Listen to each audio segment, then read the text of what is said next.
പുറപ്പാട് പുസ്തകം 3-ാം അധ്യായം 1 മുതലുള്ള വാക്യങ്ങൾ വായിക്കുമ്പോൾ മോശയെ സ്വർഗത്തിലെ ദൈവം വിളിക്കുന്നതാണ് ആ ഭാഗത്ത് എഴുതിയിട്ടുള്ളത്.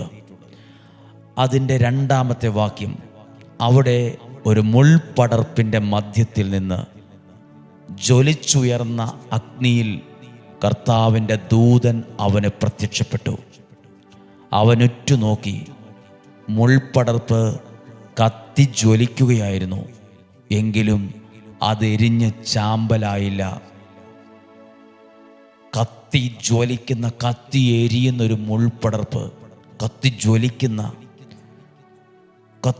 നിൽക്കുന്ന ഒരു മുൾപടർപ്പാണ് കണ്ടത്. കത്തിജ്വലിക്കുന്ന.